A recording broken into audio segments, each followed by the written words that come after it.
Let's talk about personal money management, financial management.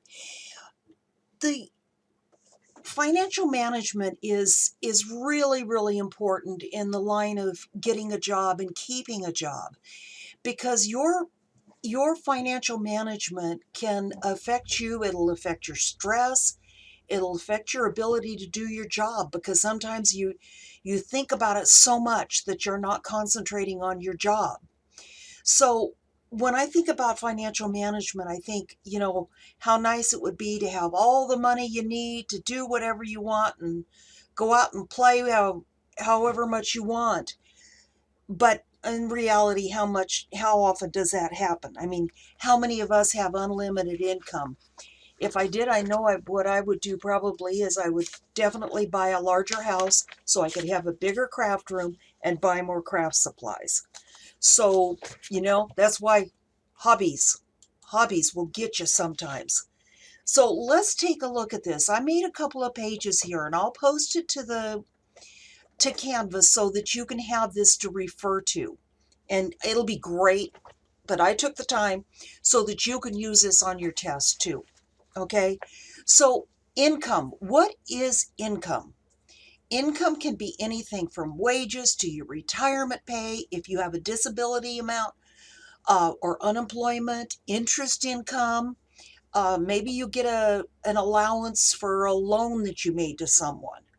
So income can be any of these, and you need to think about it when you're thinking about your financial management, because you need to think about how long is it going to last. Your unemployment isn't going to last very long, so you need to think about that. And then the type of expenses you have. Now we get into the real downer of stuff.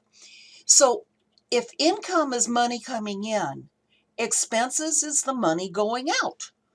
And we all have expenses. I wish we didn't. Then we would be really, really nice if we just didn't have any expenses.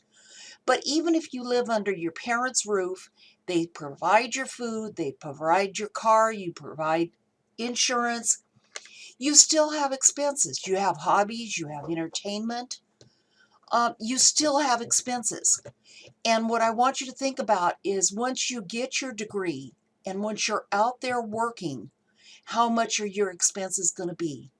So there's three types of expenses. The first one is fixed, and that's what is going to be the same each month. Fixed expenses don't change. Don't change. I know you're going to say, well, utilities do change. Well, clothes don't change. It's an expense that occurs every month. And then you've got your flexible expenses, hobbies, entertainment, things that can change from month to month. Some months you may not spend anything on hobbies, or you may not spend anything on entertainment. Like all this time that we're all staying away from everybody for the COVID-19, your expenses are very low. So those things can change. And then you've got your long-term debt. Your long-term debt is things like a mortgage payment or a car payment or something like that, something that is long-term. So if you're developing a budget and you see, oh my goodness, I'm not going to have enough money, which one do you think that you're going to be able to work with and try and cut down on? Well, of course, it's going to be these flexible ones. That's what's going to have to give. You need to pay your fixed expenses, but your flexible expenses, you can change a little bit. Now, your book talks about savings. How much savings should you have in the bank at any time? Well, the book says you should have at least 5 months of your income in savings saved for emergencies. So if you make just an example, if you make $1,000 a month, you should have $5,000 in savings. Because if you were to lose your job or be ill, you need time to allow yourself to find another job. Plus, when you find a job, say you're off work for 2 months, how long is it going to take you for you to get that next paycheck? It could take 3 weeks. It could take a month for you to get your first paycheck. So as a rule, you should have 5 months worth of your income in a savings account. And to do that, you need to save approximately 5% out of every paycheck. If until you get to that 5 months, it's going to take you a while to build up that amount. But just start saving everything you can until you get there, and then figure on saving 5% out of every paycheck. The income minus expenses is the money left over at the end of the month. And that's minus expenses, including your savings. So all your money coming in, all your money going out is your net money that you have at the end of the month. And a couple other definitions. Your gross income is the amount of wages earned. Say you make $10 an hour and you work 40 hours a week. You earn $400 a week. Now, that's not how much you're going to take home. What you're going to take home is that gross income of $400 a month minus your taxes and other deductions. So if you earn $400 a month, you could figure about 20% for taxes, depending upon your withholding allowance.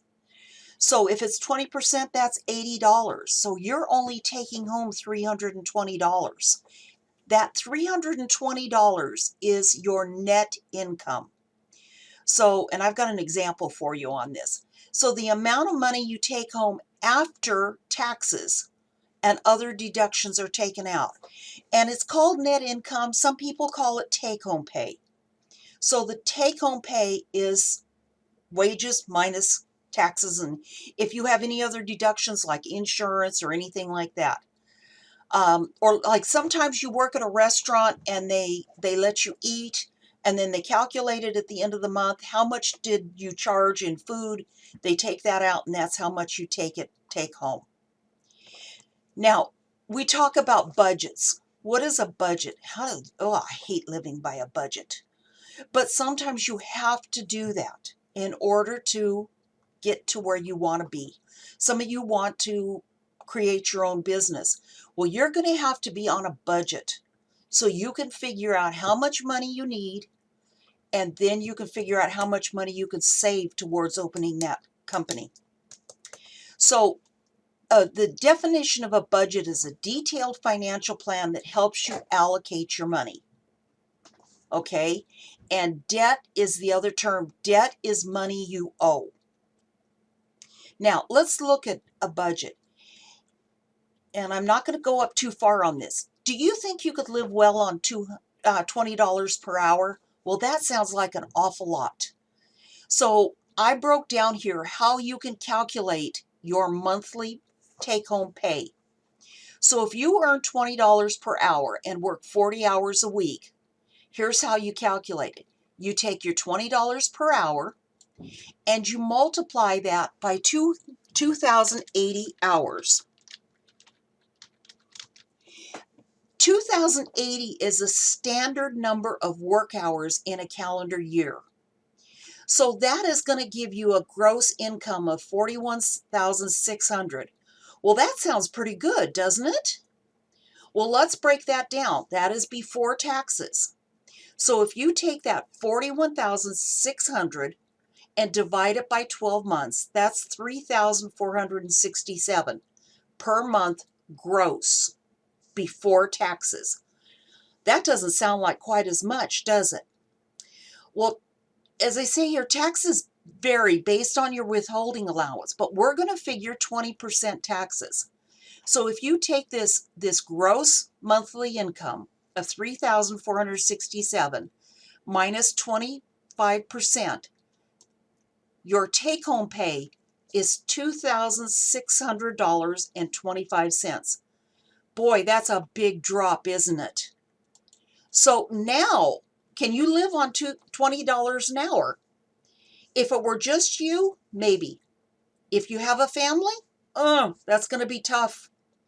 That's going to be tough. So let's look at how you create a budget based on these numbers. You always use your take-home pay for the budget, and may always include savings in your budget. And let's see if you can survive here.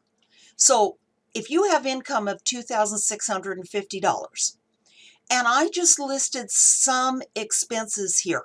Now, I have fixed expenses, I have flexible expenses, and here I have debt. And $120 is a pretty cheap car payment, okay? And this daycare cost is not a bad daycare cost. So you think about what your expenses are. And so the total of the expenses here is $1,605. So if I want to put money in a savings, and my savings is 5% of the income, so that's $133. So my total expenses in this example is $1,738.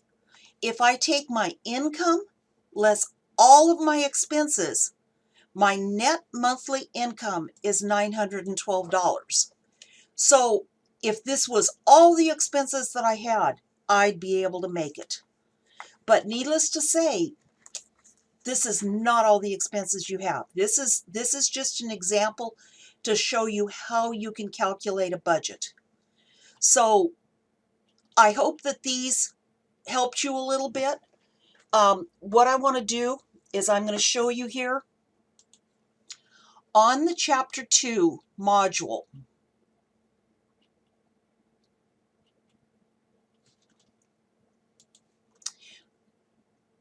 Okay, for this module, you've got your lecture video, and here's the PDF of your book chapter. Once again, for those of you who don't have your book, I also want to remind you that this is the last chapter that I will have the PDF of your book chapter. After that, you'll need to have your book. Okay, I have an extra credit assignment here. And what that extra credit assignment here is that you go out and calculate a budget based on $26.50 an hour. And remember, this is your gross pay. I want you to go through the budgeting example. You can do it on Excel. You can do it on Word. I want you to have expenses, all three kinds of expenses. Have a savings amount in there, and it should be 5% of your income, of your net income. So there's an extra credit if you want to earn some extra points. There's a lecture chat and the study guide questions, and this is the last chapter for Unit 1 of this class. After this, you will have an exam, and I will open that up shortly if you want to work on that. Okay? I'll see you in the next video.